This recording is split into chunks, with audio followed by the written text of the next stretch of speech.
हाँ जी, तो देख लिया आपने इनकम टैक्स रैप। अगर नहीं देखा है तो यूट्यूब पर टाइप करिएगा इनकम टैक्स रैप और उसको अटेंड करिएगा before starting this chapter, that is computation of total income. Income tax rap जो है उसमें पूरा इनकम टैक्स मैंने 2.5 मिनट के अंदर करवाया हुआ है। बेसिक्स बताया हुआ है, कॉन्सेप्ट्स करवाए हुए हैं सिर्फ 2.5 मिनट के अंदर in the rap version by C A Yogesh Verma, first time in India.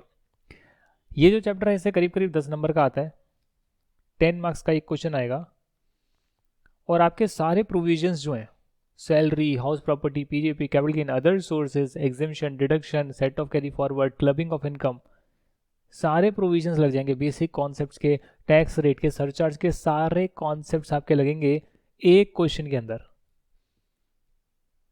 ये हमेशा ही आता है। प्लस एक पीजीपी का बड़ा क्वेश्चन आता है, वो भी 8 नंबर तक का हो सकता है, 8 मार्क्स। तो एक टोटल इनकम हो गया और एक पीजीपी हो गया। ये दो कर लिए अगर आपने तो आपके करीब करीब 18 मार्क्स पक्के हो गए। सिर्फ 2 चैप्टर से 18 मार्क्स पक्के हो गए।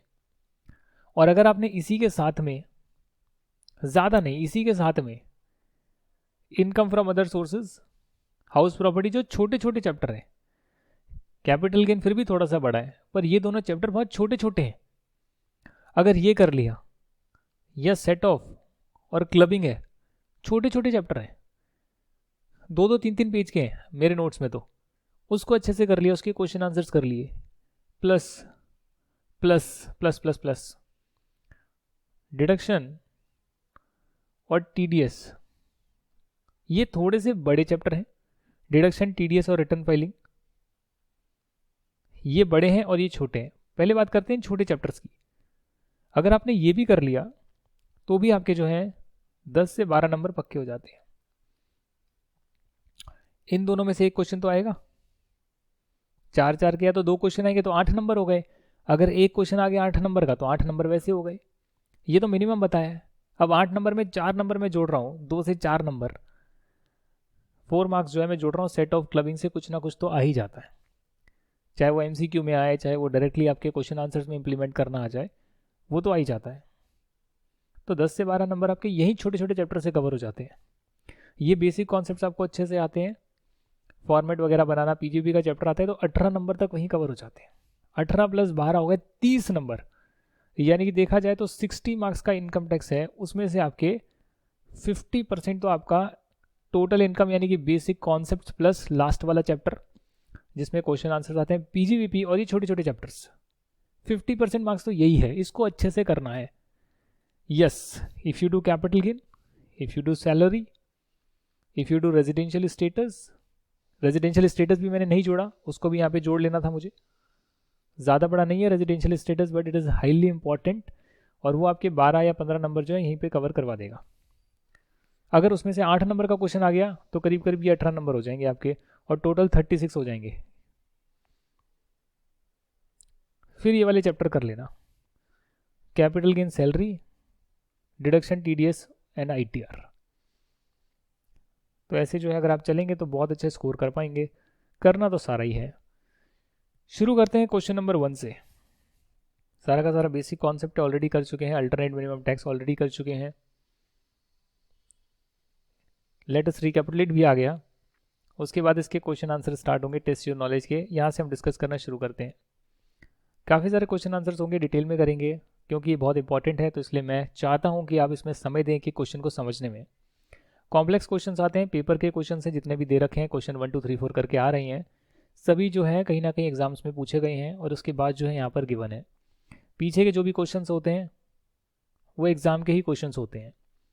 मिस चार्ली अमेरिकन नेशनल है, got married to mister Radhe of India in USA. तो जब इतनी सी लाइन पढ़ते हैं तो लाइन पढ़कर क्या समझ में आता है आपको?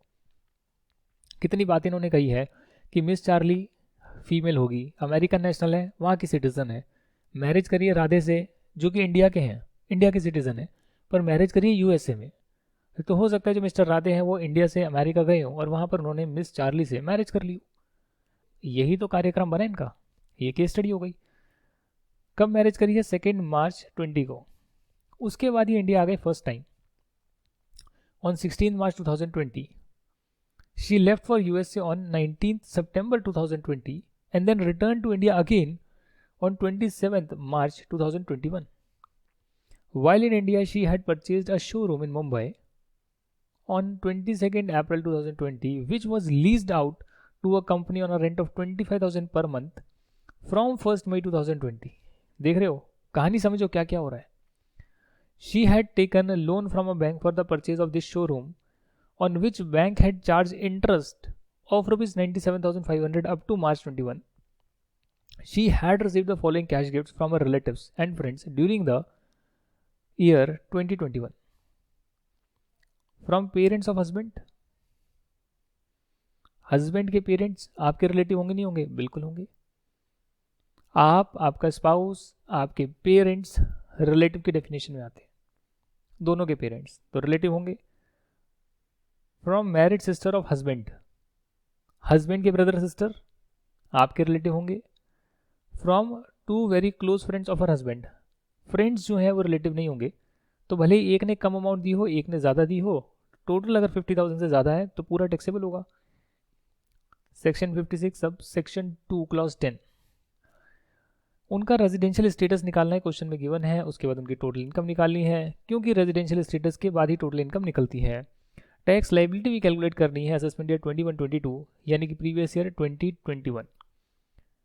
अगर एक का आंसर हो गया तो दूसरा पूछते हैं, would her residential status undergo any change assuming that she is a person of Indian origin and her total income from Indian sources is 18 lakh and she is not liable to tax in USA.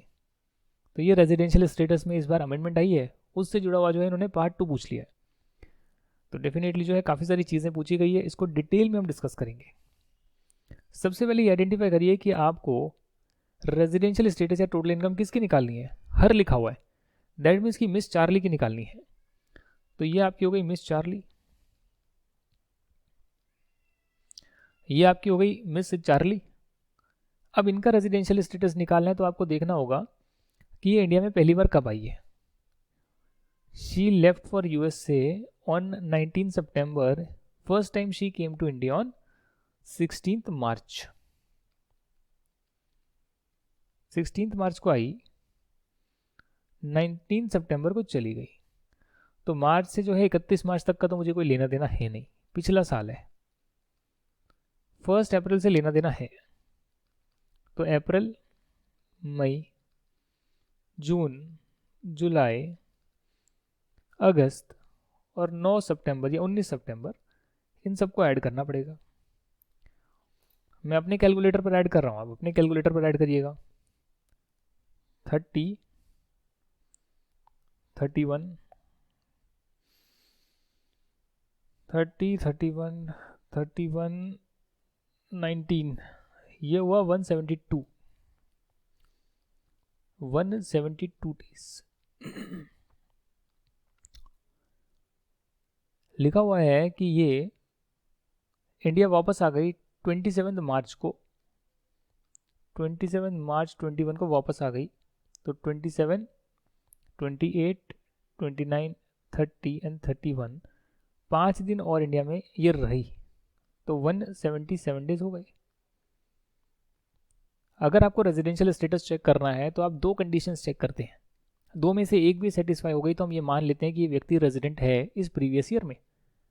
या तो 182 days या उससे ज़्यादा का stay हो, जो इस case में नहीं है, या कम से कम 60 दिन का स्टे हो, जो इस केस में है, और पिछले 4 प्रीवियस ईयर में, पिछले 4 यानी जो प्रीवियस ईयर की हम बात कर रहे हैं 2021, इससे पिछले 4 प्रीवियस ईयर में कम से कम 365 डेज या उससे ज़्यादा का स्टे हो. तो पिछले 4 सालों में 365 दिन का, 365 डेज का जो है स्टे नहीं है, और 60 डेज का तो है पर 365 दिन का नहीं है. तो सेकंड कंडीशन भी पिट गई, क्योंकि वो कहता है कि करीब करीब 60 डेज प्लस 365 दिन का स्टे होना चाहिए. तो ये पूरा कंडीशन मीट नहीं हो रही. या 182 डेज का होना चाहिए, वो भी कंडीशन मीट नहीं हो रही. तो क्योंकि इनके दोनों कंडीशन में से कोई भी सेटिस्फाई नहीं हुई, इसके लिए ये नॉन रेजिडेंट माने जाएंगे. प्रीवियस ईयर 2021 या असेसमेंट ईयर 21-22 बात एक ही है, बोलने का तरीका है. क्योंकि ये नॉन रेजिडेंट है इसलिए सिर्फ इंडियन इनकम पर टैक्स देना होगा. आओ देखते हैं इनकी इंडियन इनकम कौन सी है.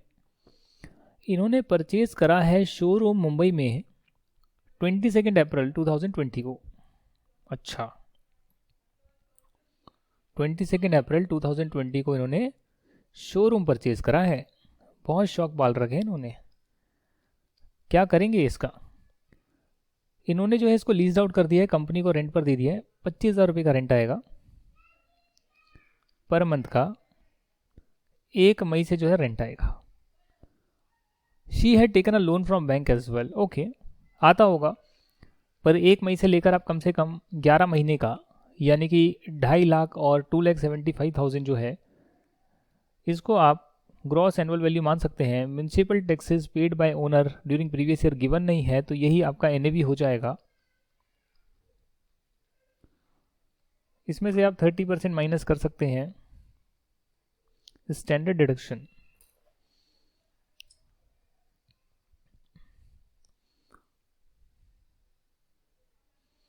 तो आ जाएगा 82,500।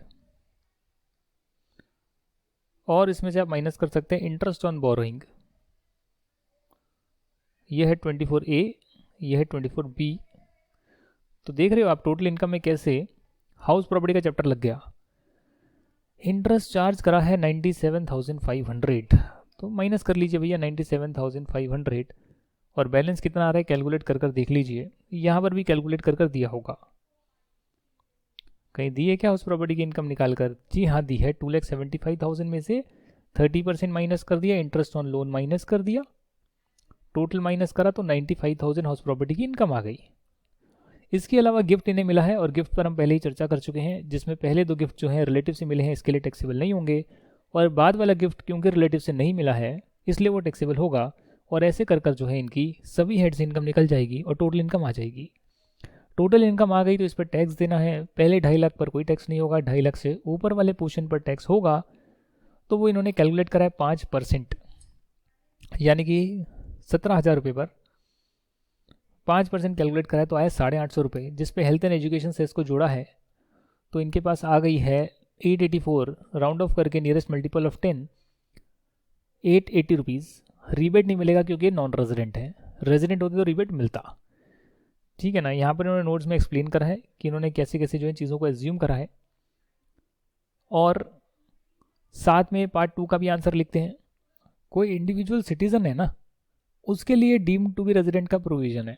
तो क्योंकि ये सिटीज़न तो है ही नहीं इंडिया के, तो इस वाले क्लॉज में तो ये आएंगे नहीं।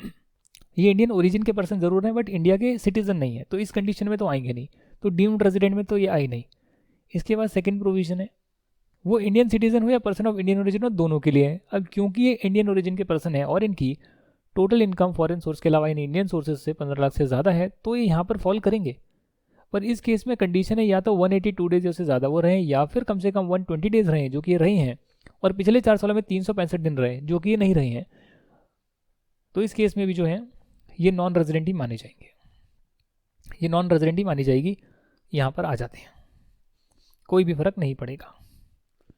आगे करेंगे हम अब क्वेश्चन नंबर 2। तो ऐसे जो है आपको क्वेश्चन दिया होगा, जैसे कि इनकम एक्सपेंडिचर आ रहा है या रिसिप्ट पेमेंट आ रहा है या ऐसा कुछ पीएनएल बना हुआ है, वो आपको दिया होगा, कुछ एडिशनल इन्फॉर्मेशन दी होगी, और करीब करीब 10 नंबर का ये क्वेश्चन आता है। इसमें डॉक्टर निरंजना है, रेजिडेंट इंडिविजुअल है, 60 साल से ज़्यादा की इनकी एज है, तो ये सीनियर सिटीज़न है। इनका एक क्लिनिक है सूरत में। उनकी इनकम एक्सपेंडिचर दे रखा है 31 मार्च 21 के एंड का। एक्सपेंडिचर में कुछ मेडिसिन कंज्यूम करी है, स्टाफ को सैलरी दी है, कंसल्टेशन एंड मेडिकल चार्जेस लिए 58 लाख रुपीज़ के। तो ये प्रैक्टिकल एग्जांपल है, अगर आप डॉक्टर ने क्लिनिक ओपन करते हैं तो इतना रेवेन्यू आ ही जाता है। इनकम टैक्स का रिफंड आया है जिसमें 5,000 प्रिंसिपल पोर्शन, और क्योंकि गवर्नमेंट ने लेट रिटर्न दिया, आपको लेट रिफंड किया, तो उसका इंटरेस्ट भी आया है, वो 450 रुपये का है। आपने उसको अपनी इनकम में शो कर दिया है। क्लिनिकल कंज्यूमेबल्स भी हैं, कुछ कैंची इक्विपमेंट्स वगैरह थोड़े बहुत यूज़ करते हैं, रेंट पे कर रहे हैं उस प्रीमाइस का। एडमिन एक्सपेंसेस हैं, साइंटिफिक रिसर्च के लिए इन्होंने पेमेंट करी है 1.5 लाख की। नेट प्रॉफिट आ रहा है, या इन्हें यूटीआई से यूनिट ट्रस्ट ऑफ इंडिया से डिविडेंड आया है, वो भी डाल दिया है। गेम इन्होंने जीत ली है, बहुत अच्छी बात है। 35,000 रुपये, और रेंट रिसीव भी हुआ है, अगर किसी को आप रेंट पर देते हैं तो उससे रिसीव भी हुआ है। तो ऐसे करके इन्होंने इनकम एक्सपेंडिचर दे रखा है। हमें तो पीजीबीपी में नेट प्रॉफिट को बेस बनाना होता है, और उसमें जो दूसरे हेड्स की इनकम है उसको हटाना होता है, दूसरे हेड के एक्सपेंसेस हटाने होते हैं, एग्जेम्प्ट इनकम को हटाना होता है, जो चीज़ें अलाउड नहीं होगी उसको हटाना होता है, जो पीजीबी के प्रोविजंस कहते हैं, जो चीज़ अलाउड होगी उसे डालना होता है। तो ये सारा काम आपको करना पड़ेगा ना। रेंट पेड में जो है 30,000 वैसा आ रहा है जो आपने चेक से पे करा है towards the rent of a residential house in Surat. तो ये बिजनेस पर्पज़ का नहीं है, 90,000 में 30,000 का बिजनेस का नहीं है, तो यहाँ आपने ज़्यादा माइनस कर दिया ना 90,000, तो नेट प्रॉफिट कितना आ रहा है 4,40,400।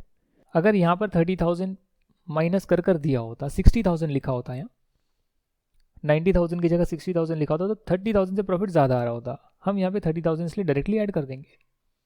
कईयों को ये नहीं समझ में आया कि मैंने क्या किया है, सच से बताना। बहुत सारे ऐसे वो ऐसे सोच रहे हैं ये क्या कर रहे हैं, सिंपल प्लस माइनस कर रहा हूँ, वो भी मेजोरिटी को नहीं समझ में आ रहा है। एक तो ऑप्शन है कि बिजनेस का P&L इनकम टैक्स के हिसाब से बना लो सारे प्रोविजंस को समझ के। दूसरा इनकम टैक्स वाले बोलते हैं कि भैया जो भी नेट प्रॉफिट आपने निकाला है, जो भी माइनस प्लस करा हुआ है, ये है प्लस, क्रेडिट में आ रहा है, ये है माइनस, प्लस में से माइनस कर दिया तो जो बैलेंस बचा उसे नेट प्रॉफिट बोलते हैं। नहीं बिलीव हो रहा तो माइनस करके देख लो।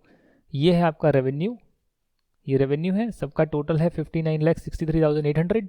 ये है एक्सपेंस, इसको माइनस करो, इसको माइनस करो, इसको करो, इसको करो, इसको करो, इसको करो, तो बैलेंस आएगा ये नेट प्रॉफिट। ये 11th क्लास में या 12th में भी सिखाया जाता है वैसे, पर प्लस माइनस किसी को समझ में आता नहीं है। दोबारा से करके दिखा दिया, प्लस माइनस, ये प्लस ये माइनस। अब यहाँ पर आपको जो है एक्सपेंसेस माइनस कितने करने थे 60,000 के, क्यों भैया? क्योंकि 30,000 आपके पर्सनल है, रेंट का खर्चा जो आपने यहाँ माइनस कर दिया, वो 30,000 यहाँ माइनस नहीं करना था, सिर्फ 60,000 माइनस करना था। ज़्यादा माइनस करने से प्रॉफिट कम होगा नहीं होगा? यहाँ पर इसमें से जब सब्ट्रैक्ट कर रहे हो 90,000 सब्ट्रैक्ट कर रहे हो तो प्रॉफिट कम आया नहीं आया? अगर ये 90 की जगह 60,000 होता तो 30,000 से प्रॉफिट ज़्यादा आते नहीं आते? तो वही करेक्शन करनी है, क्योंकि मैंने यहाँ पर 30,000 माइनस नहीं करे इसलिए मेरे प्रॉफिट जो हैं कम हो गए, क्योंकि मैंने यहाँ ज़्यादा सब्ट्रैक्शन कर दिया है, अपने पर्सनल एक्सपेंस को भी माइनस कर दिया, इसलिए मेरे प्रॉफिट जो हैं कम आ रहे हैं। अगर ये 30,000 में यहाँ ऐड कर दूँ तो मेरे प्रॉफिट नॉर्मल आ जाएंगे, जितने आने चाहिए बिजनेस के लिए। तो मैंने इसको करेक्ट कर दिया। मैंने शुरू कैसे करा? मैंने शुरू ऐसे करा, देखो आपको सिखाते हैं, आपको डिटेल में सिखाते हैं। डॉक्टर निरंजना नाम है, computation of PGBP income of doctor, जो भी नाम है, एन पूरा लिख देता हूँ, Niranjana, Niranjana for previous year 2021। Amount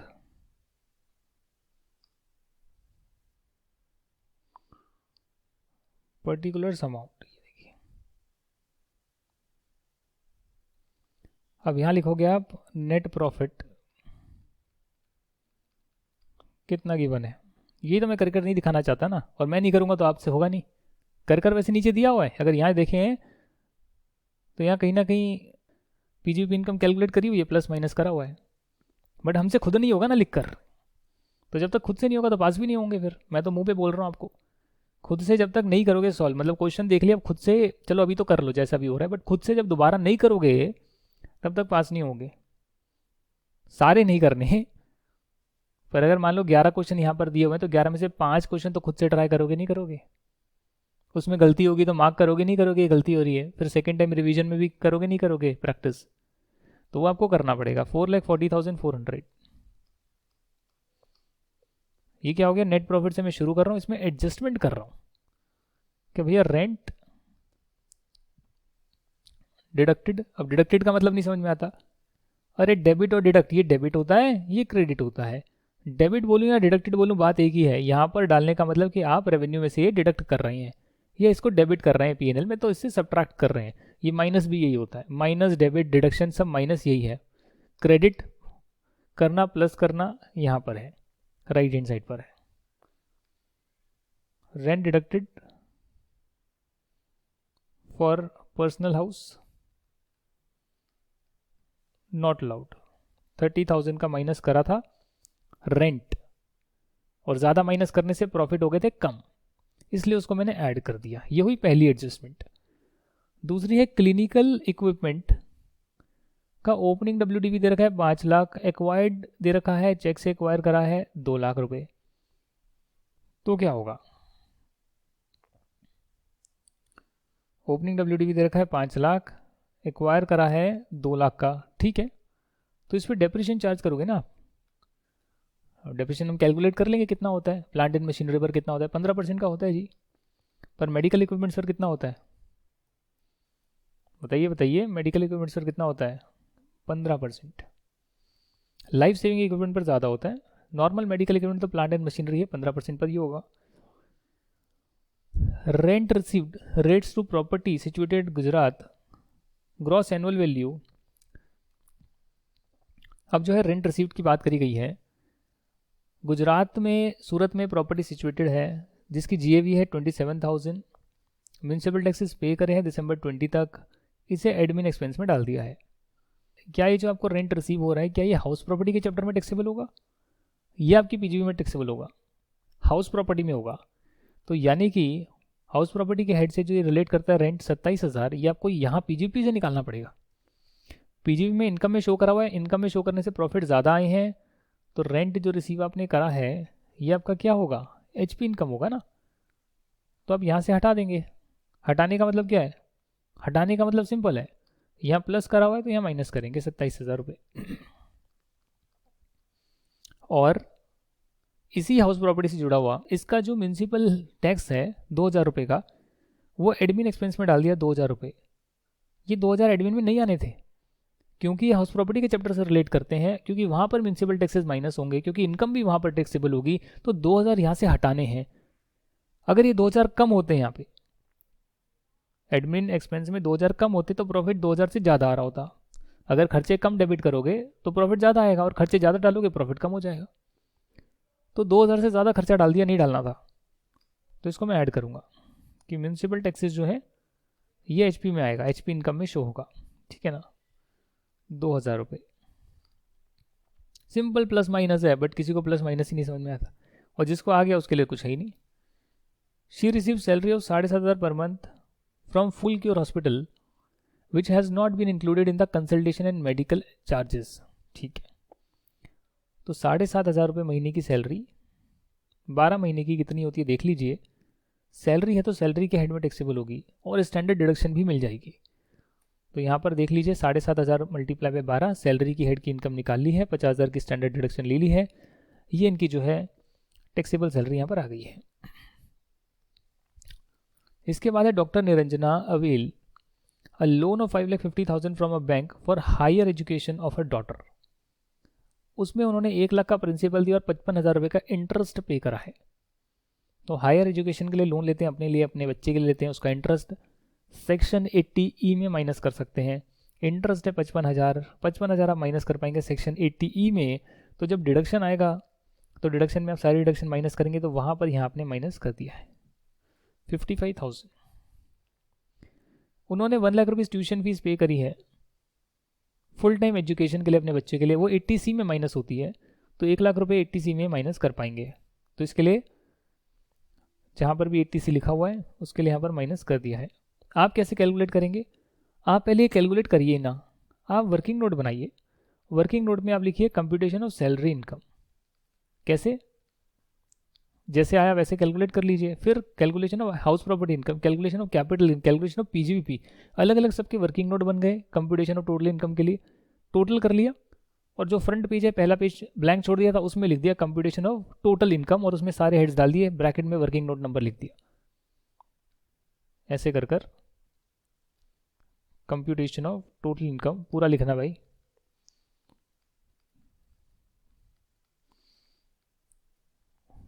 particulars यहाँ लिखना, अमाउंट यहाँ लिखना, सैलरी, हाउस प्रॉपर्टी, पीजीएपी, ऐसे डैश मत डालना, डैश में पूरा लिखना है। और वर्किंग नोट डाल देना, working note 1, working note 2, working note 3, ऐसे। तो वर्किंग नोट में पूरा कैलकुलेशन करा हुआ, यहाँ डायरेक्टली आपने लिखा हुआ है माइनस डिडक्शंस। अब डिडक्शन के लिए वर्किंग नोट, तो वर्किंग नोट नंबर डाल दिए, सारी चीज़ें अलग अलग से देख ली। बहुत ज़्यादा कॉम्प्लेक्स है, इसके लिए आपने हौच पौच नहीं करा, सबके लिए अलग नोट बना लिए, और जितना जितना समझ में आया उस नोट में आपने कैलकुलेट कर लिया, फ्रंट शीट पर पूरा नीट एंड क्लीन आपने लिख दिया। ये भी हो गया।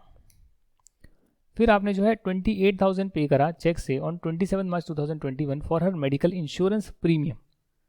अब मेडिकल इंश्योरेंस प्रीमियम आप 25,000 रुपये तक दे सकते हैं खुद के लिए, और सीनियर सिटीजन तो 50,000 रुपये तक दे सकते हैं। तो क्योंकि ये सीनियर सिटीजन है, ये आपने स्टार्टिंग में देख लिया था, 60 ईयर्स इनकी एज थी, तो इसीलिए 28,000 यहाँ पर जो है 80D में जो है माइनस कर पाएंगे, और टोटल आ गया 1,83,000। तो ये माइनस कर पाएंगे, डिडक्शन ले पाएंगे। 80C की डिडक्शन की लिमिट 1.5 लाख रुपए है, इन्होंने 80C में तो 1 ही लाख लिया है। 80D में 50,000 की लिमिट थी, इन्होंने 28,000 माइनस करा है। 80 में कोई लिमिट नहीं थी, इन्होंने जितना इंटरेस्ट है उतना माइनस करा है। आपको टोटल इनकम निकालनी है, ज़्यादा कुछ करना नहीं। सैलरी इनकम आपकी आ गई। हाउस प्रॉपर्टी इनकम भी जो 27,000 रुपये हमने पीजीबी में एडजस्ट करे, क्योंकि हमने उसे पीजीबी इनकम में शो करे थे, वो हमने 27,000 हाउस प्रॉपर्टी इनकम में शो करें, म्यूनसिपल टैक्सेस माइनस करे हैं, तो एनएवी आया है, उसमें 30% स्टैंडर्ड डिडक्शन माइनस करी है, तो हमारी हाउस प्रॉपर्टी इनकम आई है। इंटरेस्ट कुछ है नहीं। तो यहाँ पर हमने सारी एडजस्टमेंट तो देख ली। अब एक बार जो है इनका पीएनएल देख लेते हैं, इनकम एक्सपेंडिचर देख लेते हैं। इसमें जो इनकम टैक्स का रिफंड है वो आपकी इनकम नहीं माना जाता। इनकम टैक्स का जो रिफंड है वो आपकी इनकम नहीं माना जाता, तो इसको एडजस्ट करना पड़ेगा। हाँ, उसका जो इंटरेस्ट पोर्शन आया वो आपकी इनकम फ्रॉम अदर सोर्सेज हो सकता है, पर 5450 को आपको माइनस करना पड़ेगा। ये आप पहले माइनस करेंगे और इनकम फ्रॉम अदर सोर्सेज में आप इंटरेस्ट शो कर सकते हैं। क्या इनकम टैक्स माइनस करना अलाउड है? नहीं, तो उसका रिफंड भी अलाउड नहीं है, पर जो उस पर इंटरेस्ट है वो आपकी अदर सोर्सेज की इनकम है। यहां से तो सारा हट जाएगा पीजीपी इनकम से और इनकम फ्रॉम अदर सोर्सेज में आएगा। हटने का मतलब क्या हो गया, यहाँ पर क्रेडिट करा हुआ है, इससे प्रॉफिट ज़्यादा आ रहे हैं, बट ये इस हेड में आना ही नहीं चाहिए था, तो इसलिए आप इसको माइनस करेंगे। और माइनस कहाँ करा हुआ है? यहाँ पर करा हुआ है माइनस, ये लेस हो रहा है, देखो। उसके बाद डिविडेंड है, डिविडेंड भी आपका पीजीबी में टैक्सेबल नहीं होता है, अदर सोर्सेज में जाएगा, तो ये भी 10,500 आप माइनस करेंगे और अदर सोर्सेज में जो है इनकम फ्रॉम अदर सोर्सेज में ऐड करेंगे। और ऐड करेंगे तो कैसे करेंगे? सिर्फ अमाउंट लिखेंगे? नहीं, अमाउंट के साथ हेडिंग में लिखेंगे, dividend from unit trust of India taxable in the hands of unit holder. इनको कोई गेम शो से पैसा भी मिला है 35,000 रुपये का, ये भी इनका पीजीबी इनकम नहीं है, ये अदर सोर्सेज की इनकम है, और इसको भी अदर सोर्सेज में डाल देंगे। इन्होंने डाल दिया। तो यहाँ तक आपने देख लिया, जो उन्होंने विनिंग करी थी वो भी इनकम फ्रॉम अदर सोर्सेज में टैक्सेबल होगी, तो उसे भी इनकम फ्रॉम अदर सोर्सेज में डाल दिया गया है। वहीं पर रेंट है, उसे हम पहले ही हटा चुके। लेफ्ट साइड में जो रेंट पेड है, इसमें जो एडजस्टमेंट थी हम कर चुके। एडमिन एक्सपेंस की एडजस्टमेंट कर चुके। साइंटिफिक रिसर्च में जो पैसा डाला वो सेक्शन 35 में पूरा 100% जो है माइनस करना अलाउ होता है, क्योंकि इनका पीजीबी इनकम है। इसके लिए इन्होंने जो भी अपना यहाँ पर डाला है पैसा, वो ये माइनस कर सकते हैं, तो इसमें कोई भी दिक्कत नहीं है। सैलरी हो गया, हाउस प्रॉपर्टी हो गया, इनकम फ्रॉम पीजीपी हो गया। पीजीपी में प्रोफेशन लिखा है, बिजनेस नहीं लिखा, क्योंकि ये मेडिकल प्रोफेशन में है। नेट प्रॉफिट से शुरू करते हैं, जो चीज़ें लेस करनी है वो लेस करते हैं, डेप्रिशिएशन माइनस करना था नहीं करा वो माइनस करते हैं। और इसमें भी माइनस कैसे करा है उसे भी देखने के लिए ज़रा आप यहाँ पर गौर फरमाइएगा। ये तो ओपनिंग डब्ल्यूडीवी था और दूसरा इन्होंने दिसंबर में परचेज करा, तो दिसंबर से लेकर 31 मार्च तक जो पुट टू यूज़ हो रहा है पहले साल में, वो 180 डेज नहीं हो रहा। इसके लिए 7.5% रेट पर डेप्रिशिएशन चार्ज करा है, ओपनिंग पर 15% पर करा है। ये डेप्रिशिएशन का कॉन्सेप्ट आपको ऑलरेडी करा चुका हूँ। इसके बाद साइंटिफिक रिसर्च है, तो 100% डिडक्शन अलाउ होती है साइंटिफिक रिसर्च के लिए, तो ऑलरेडी डेबिट करी हुई है, तो उसमें कोई एडजस्टमेंट होनी नहीं चाहिए जहाँ तक मुझे पता है, तो कोई एडजस्टमेंट नहीं है। ये तो इसको ही प्लस कर यहाँ पर 90,000 लिखा है। जो रेंट की एडजस्टमेंट है वो ऑलरेडी हम कर चुके हैं, म्यूनसिपल टैक्सेस और रेंट, राइट। तो ऐसे कर जो है आपकी टोटल इनकम आ गई है। अब इस टोटल इनकम पर आपको इनकम टैक्स भी कैलकुलेट करना है, जिसमें जो विनिंग फ्रॉम गेम शो है उस पर सीधा ही 30% रेट पर टैक्स लगेगा, और टीडीएस की इम्प्लीकेशंस भी आएगी। 15,000 रुपये से ज़्यादा तो सामने वाले ने 30% टीडीएस काट लिया होगा ऑलरेडी, तो ये सब चीज़ें भी यहाँ पर आप एक्स्ट्रा लिख कर आ सकते हैं। क्वेश्चन नंबर 3 करेंगे, उसके बाद आपकी आज की क्लास कंप्लीट होगी। डिटेल में डिस्कशन करते हैं। पूर्वी का एग्जांपल है, 55 साल इनकी उम्र है, ये एक चार्टर्ड अकाउंटेंट है, प्रैक्टिस करते हैं। तो डॉक्टर का हो गया तो सीए वाला भी केस कर ही लेते हैं। ये सीनियर सिटीजन नहीं है।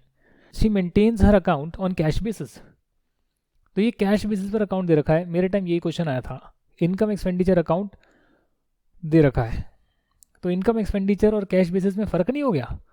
कैश बेसिस होता तो फिर तो इनको रिसिप्ट पेमेंट करना होता, वो तो बैंक स्टेटमेंट हो जाती। कैश बेसिस, देखो बेसिस अलग होता है, एक है एक्रूअल बेसिस, एक है कैश बेसिस। कैश बेसिस का मतलब है कि ये पैसा रिसीव हुआ है तो इनकम में डाला है, खर्च हुआ है तो एक्सपेंडिचर में डाला है, समझ गए आप? इसको कैश बेसिस बोलते हैं। इनको भी फीस आती है, पेशेंट को ठीक करने से नहीं, कंपनियों को ठीक करने से। ऑडिट की फीस आती है 27 लाख रुपए, टैक्सेशन सर्विस से आ रही है, कंसल्टेंसी से आ रही है। तो देखा जाए तो सीए बनने के बाद भी करीब करीब 55 लाख रुपए कमाई लिए इन्होंने। और ये डॉक्टर थी, और डॉक्टर 60 साल की होने के बाद भी इनका जो रेवेन्यू था वो भी 55 लाख, वो 58 लाख रुपीज़ था। तो इतनी ज़्यादा पढ़ाई कर कर भी 58 लाख रुपीज़ आ रहे हैं। अपने लोगों ने तो सीए कर ली तो भी 55 लाख रुपए आ ही रहे हैं, और 55 साल की उम्र है इनकी, 60 साल में तो ज़्यादा कमाएगी है। डिविडेंड भी इनको रिसीव होता है एक्स लिमिटेड से 10/5/24 का, यूटीआई से रिसीव होता है, ऑनोरेरियम रिसीव होता है,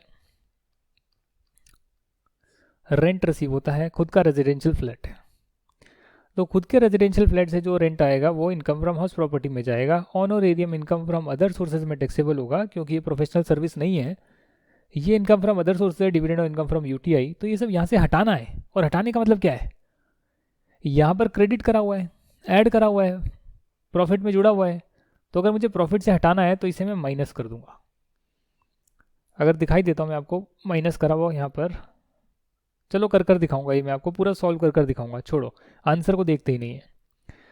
salary to staff 15,50,000, article assistant को स्टाइपेंड भी देती है, इंसेंटिव भी देती है दिवाली में, ऑफिस का रेंट भी पे करती है, प्रिंटिंग स्टेशनरी का भी खर्चा आता है, क्योंकि ऑडिट रिपोर्ट जब बनती है तो बहुत ज़्यादा प्रिंट निकालने होते हैं।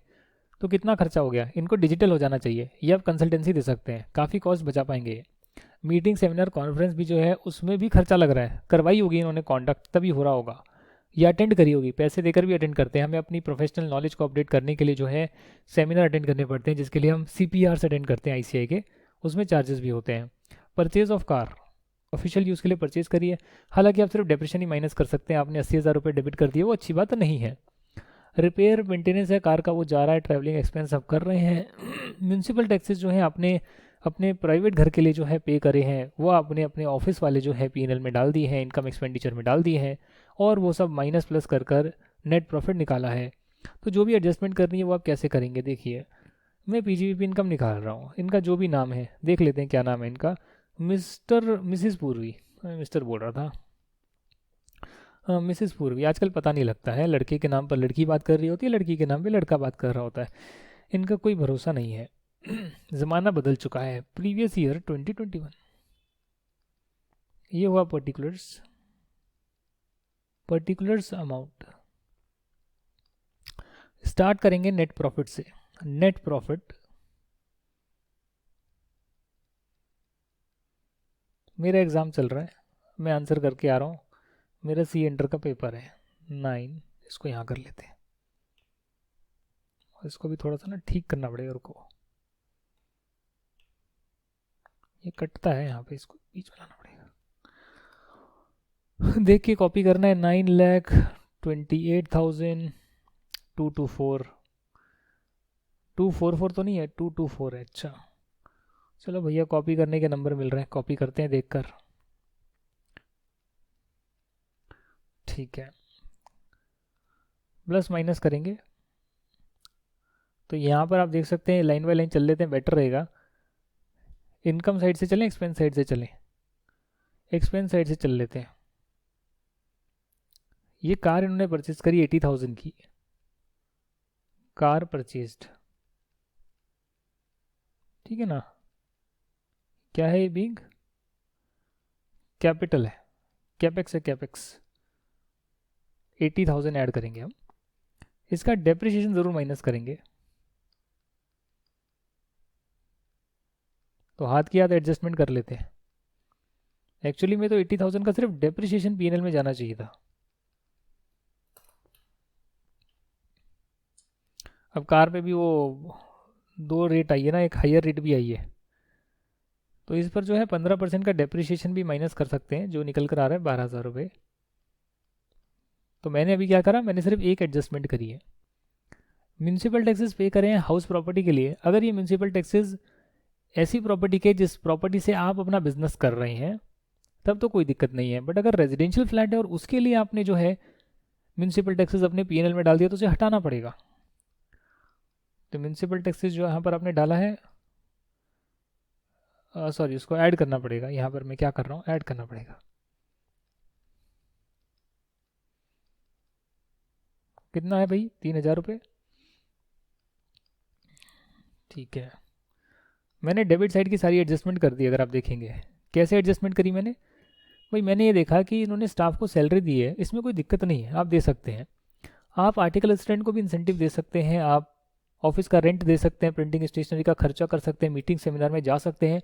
कार परचेज जो करी है वो आप खर्चा माइनस नहीं कर सकते, उसका डिप्रेशन माइनस कर सकते हैं। रिपेयर वगैरह का खर्चा माइनस कर सकते हैं अगर ऑफिशियल यूज़ के लिए कर रहे हैं तो। ट्रैवलिंग एक्सपेंस आपका होगा। म्यूनसिपल टैक्सेस पर्सनल प्रॉपर्टी का माइनस नहीं कर सकते तो उसको ऐड करना होगा। तो जो चीज़ें सही नहीं थी वो मैंने ऐड कर दी। क्यों? क्योंकि ये सारी चीज़ें माइनस हो रखी थी। P&L में जो है आने के लिए, प्रॉफिट अराइव करने के लिए सब माइनस हुआ था, तो जो सही नहीं था वो मैंने ऐड कर दिया। अब इसका रिवर्स देखेंगे। रिवर्स में क्या है, ऐड हो रखा है, यानी प्रॉफिट का ये पार्ट बना हुआ है। अगर ये पार्ट नहीं बनना चाहिए तो इसको हम माइनस कर देंगे। जैसे कि डिविडेंड 10,524 का, वैसे तो इनकम है पर पीजीबीपी में इनकम नहीं है ना, तो 10,524, क्या आपको इससे पूरे नंबर मिलेंगे क्या? Answer is no. जो मैं कर रहा हूँ उससे आपको पूरे नंबर नहीं मिलेंगे, क्योंकि इसमें रीजनिंग भी लिखनी है। अब मैं रीजनिंग लिख नहीं रहा। बीइंग, यहाँ लिख दो taxable under income from other sources, ऐसे लिख कर आ सकते हो। फिर सेक्शन नंबर पता है तो वो भी लिख सकते हो, हालांकि इसमें कोई सेक्शन नंबर की ज़रूरत नहीं है। हाँ, इनकम फ्रॉम अदर सोर्सेज में टैक्सेबल करोगे तब सेक्शन नंबर डाल देना, पर यहाँ तो ये साइड का इनकम ही नहीं है, तो इसको आप इसलिए आप ऐड बैक कर रहे हैं। ये रिसीव कब हुआ है आपको? 10 अप्रैल को रिसीव हुआ है, तो ठीक है। यूटीआई से भी इनकम रिसीव हुई है 7,600 की।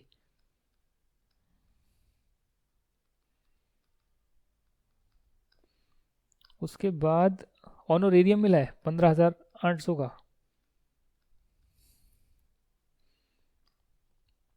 रेंट मिला है 85,600 का, नीचे है। ये रेंट जो है पर्सनल प्रॉपर्टी का है, हाउस प्रॉपर्टी के चैप्टर में टैक्सेबल होगा। Being taxable under income from house property, ये चैप्टर ऑफ हाउस प्रॉपर्टी। ऐसे आपने जो है क्रेडिट साइड की भी जो एडजस्टमेंट करनी थी वो कर दी है। डेप्रिसिएशन की रेट जो मोटर कार पर होनी चाहिए वो 15% क्वेश्चन में गिवन है, और हमने भी 15 ही ली थी। Value of benefit receive from client during the course of profession is 10,500। तो क्लाइंट से कुछ बेनिफिट मिला है 10,500 का, ये बेनिफिट आपने यहाँ नहीं डाला है। अगर आपने सर्विस दी है उसके लिए आपको बेनिफिट मिला है तो डेफिनेटली आपकी इनकम में आना चाहिए ना। अब एक स्टूडेंट ने पूछा कि बहुत सारे वाउचर मिल गए हमें, तो कहाँ टैक्सेबल होंगे? भैया अगर कोई सर्विस दी है उसके बदले मिले तो फिर आपकी बिजनेस इनकम है। अगर सर्विस नहीं दी वैसे ही मिल गए तो इनकम फ्रॉम अदर सोर्सेज में होना चाहिए। But income from other sources में आपके इमेल प्रॉपर्टी, कैश और मोबाइल प्रॉपर्टी आती है, जो महंगे वाले आइटम्स या शेयर सिक्योरिटीज़ हैं, वो उसमें फॉल नहीं करेगी तो टैक्सेबल ही नहीं होगी। तो ये सब दिमाग लगाना पड़ता है आपको। यहाँ लिख दीजिएगा बेनिफिट रिसीव्ड, ठीक।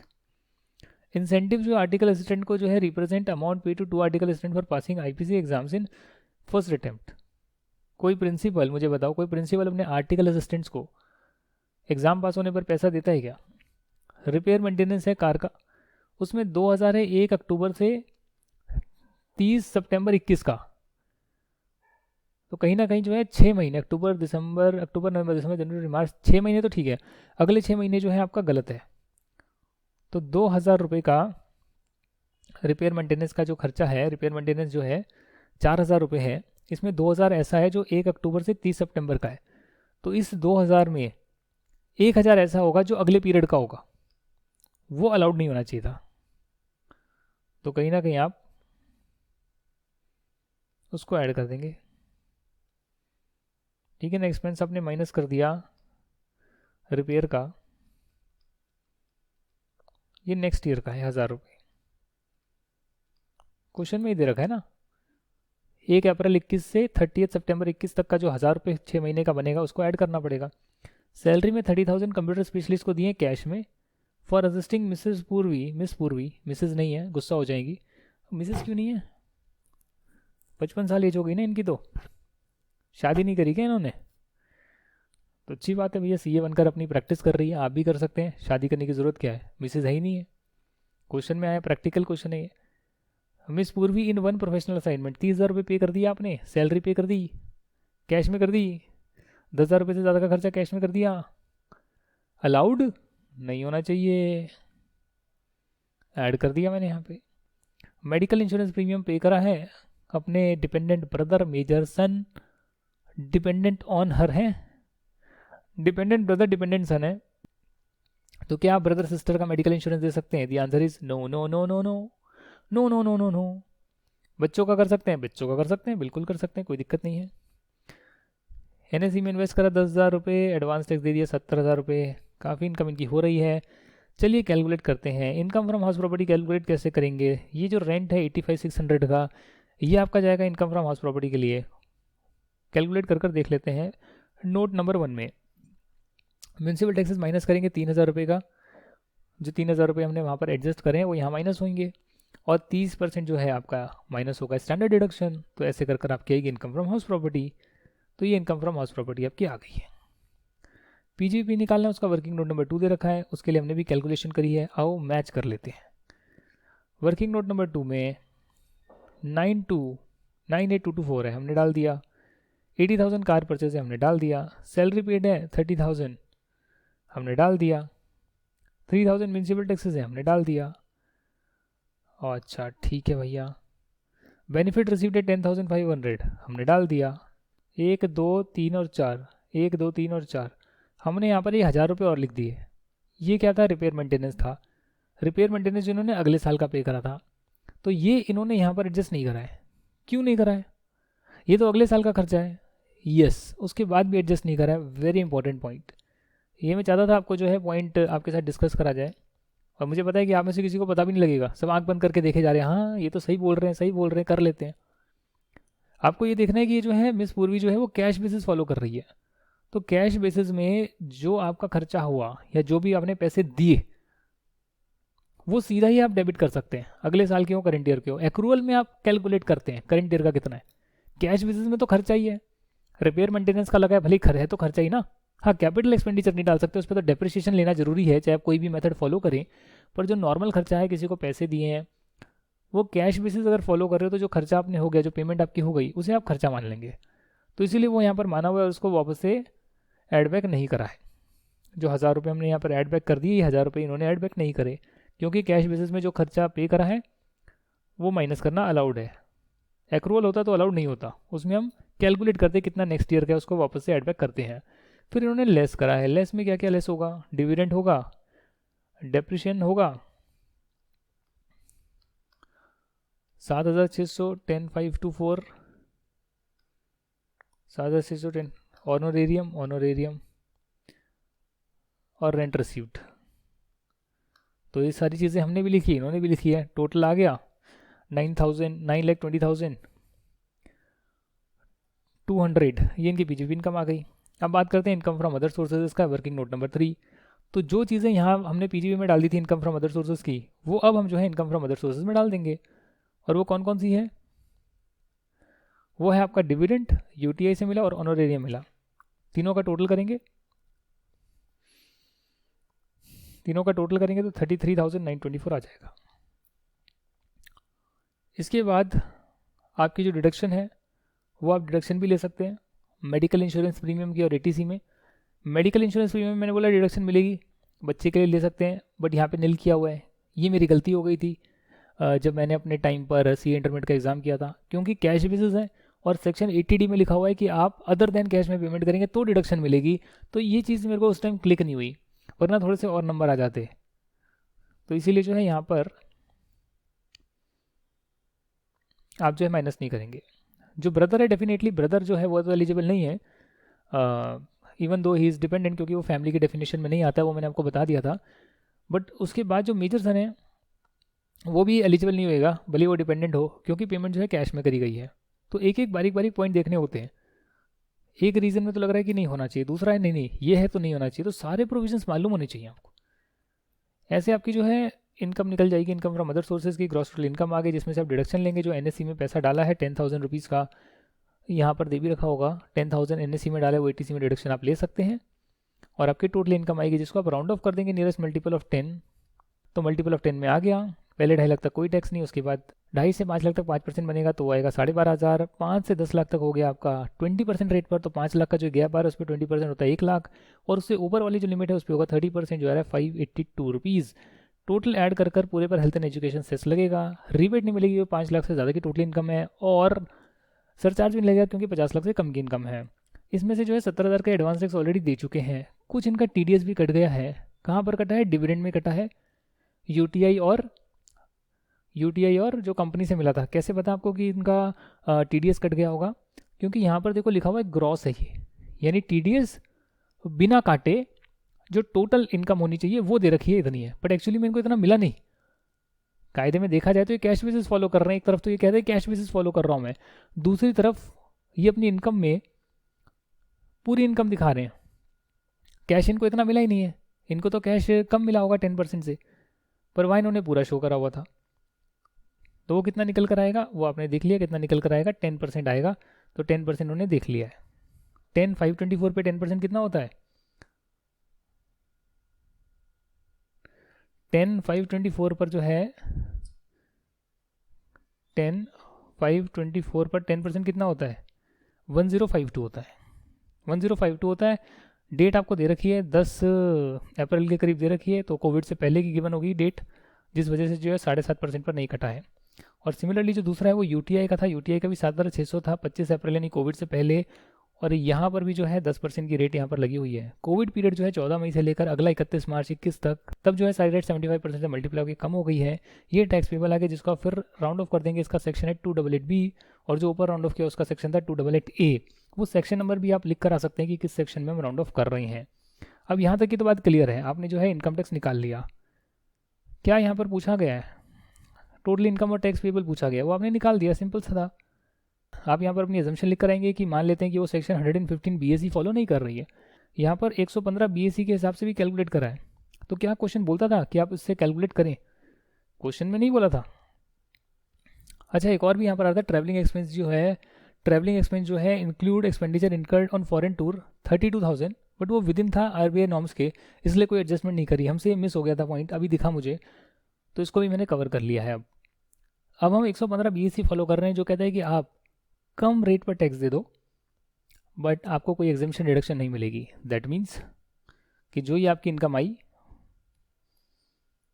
Total income, gross total income, जो भी आप कहना चाहें, उसमें से डिडक्शन आपको मिलेगी नहीं। हमने ग्रॉस टोटल इनकम ले ली है, उस ग्रॉस टोटल इनकम से जो है हम जो है टैक्स निकालेंगे, क्योंकि कोई भी एडजस्टमेंट नहीं करनी। क्यों? क्योंकि हमने कोई भी एग्जेम्पशन वगैरह ली ही नहीं है। डिडक्शन मैंने हटाई दी है। ये जो डिडक्शन है 10,000 की, ये तो मैंने ली नहीं है ना 115 बीएसई में, और एग्जेम्पशन तो हमने कोई क्लेम करी नहीं है, राइट। तो ये इनकी आ गई। पहले 2.5 लाख तक कोई टैक्स नहीं, फिर 2.5 से 5 लाख तक 5%, ये तो सेम है पहले जैसा था। फिर नई स्लैब आ गई 5 से 7.5, रेट हो गई 10%। 7.5 से 10 लाख तक 15%, 5% रेट बढ़ रही है। 10 से 10 के ऊपर है 20%, मतलब उसके बाद 30% भी आता, बट वहाँ तक पहुँचे ही नहीं अपन लोग। तो ये इनकी जो है टोटल इनकम टैक्स आ गया। सरचार्ज एजुकेशन सेस जो बनता है जोड़ेंगे, एडवांस टैक्स माइनस करेंगे, टीडीएस माइनस करेंगे और बैलेंस पे करेंगे। देखा जाए तो 115 बीएसई से इनका टैक्स जो है वो काफ़ी कम बन रहा है, right. But at the same time deduction इन्हें नहीं मिली। ये चाहती तो यहाँ पर जो है 1.5 लाख रुपए तक की डिडक्शन ले सकती थी, तब शायद होता कि यहाँ पर भी इनका टैक्स कम बन जाता। क्योंकि इन्हें डिडक्शन नहीं लेनी है तो इनके लिए दूसरा वाला मेथड बेस्ट है, 115 बीएसई बेस्ट है। तो ऐसे आप कंक्लूजन में लिखकर आ सकते हैं। अगर ये ऑप्शन को एक्सरसाइज करना चाहती है तो उस केस में ये क्या करेगी, क्या करेगी?